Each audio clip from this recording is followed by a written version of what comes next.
Hello friends, హైదరాబాద్లో దోమలగూడ దగ్గర Indira park పక్కనున్న ఎమరాల్డ్ స్వీట్స్ చాలామందికి తెలిసే ఉంటుంది. ఎందుకంటే అది చాలా ఫేమస్ స్వీట్ షాపు. వాళ్ళకి అక్కడే కాదు, హైదరాబాద్లో వేరే చోట్ల బ్రాంచెస్ ఉన్నాయి. దాంతోపాటుగా తెలంగాణ, ఆంధ్రప్రదేశ్లో వేరే ప్లేసెస్లో కూడా వాళ్ళకి బ్రాంచెస్ ఉన్నాయి. నేను మచిలీపట్నంలో ఒక బ్రాంచ్ ఉందని విన్నాను. ఇంకా వేరే వేరే చోట్ల కూడా ఉన్నాయి. ఎమరాల్డ్ స్వీట్స్ అనేది ఆర్గానిక్ ఫుడ్స్కు ప్రసిద్ధి. అంటే మందులు వేయని, కెమికల్స్ వాడని వస్తువులతో స్వచ్ఛమైన ఆవు నెయ్యితో వాళ్ళు స్వీట్లు చేస్తాము అని చెప్పుకుంటారు.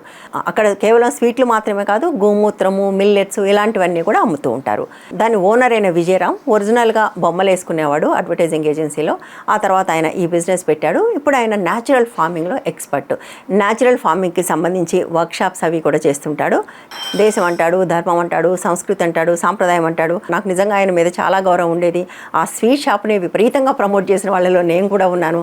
లాస్ట్ 20 yearsలో నేను అక్కడ కొన్న స్వీట్లకి కొన్ని వేల రూపాయలు ఖర్చు పెట్టాను. బహుశా అది లక్షల్లో కూడా మారి ఉండొచ్చు. అక్కడికి పోతే కనీసం మినిమం 1000 రూపాయలు బిల్ చేయకుండా బయటకు రాలేము. అన్ని రకాల స్వీట్స్ ఉంటాయి అక్కడ. నేను మాత్రమే కాదు, హైదరాబాద్కి ఏ స్టేట్ నుంచి ఫ్రెండ్స్ వచ్చినా అక్కడికే తీసుకెళ్తాను. నేను ఎవరికన్నా తీసుకెళ్ళాలన్నా అక్కడి నుంచే తీసుకెళ్తాను. వేరే దేశాల నుంచి వచ్చినప్పుడు కూడా నేను అదే స్వీట్ షాప్కి తీసుకెళ్తుంటాను. వేరే దేశాలకు పంపించాలన్నా కూడా ఈ స్వీట్ షాప్ నుంచే కొంటుంటాను.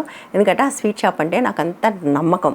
కానీ ఆయన ఎప్పుడైతే గోమూత్రం లాంటివి అమ్మటము, వాటిని తాగితే మంచిదని ఆ శాస్త్రీయమైన బోధనలు ప్రారంభించారో అప్పటి నుంచి ఆ మనిషి మీద అయితే గౌరవం తగ్గింది. కానీ స్వీట్లు అయితే సరిగానే ఉండుంటాయన్న నమ్మకంతో స్వీట్లు మాత్రం కొనటం కొనసాగించాను. ఇవాళ తెలిసిన విషయం ఏంటంటే వాళ్ళు కూడా మోసమే. ఫుడ్ సేఫ్టీ కంట్రోల్ వాళ్ళు దాని మీద తనిఖీలు చేస్తే బయటపడ్డ విషయాలు ఏంటంటే అక్కడ వాడే బెల్లంలో కెమికల్స్ ఉన్నాయి. అక్కడ వాడే జీడిపప్పు, పాడైపోయిన జీడిపప్పు, వాళ్ళ కిచెన్ అసహ్యంగా ఉంది. ఇంతవరకు మనకు బయటకు వచ్చే ఇంకా మొత్తం వార్త బయటకు రాలేదు. సో పెద్ద పెద్ద మాటలు చెప్పే ఈ పెద్ద మనిషి చేస్తున్న బిజినెస్ ఇది.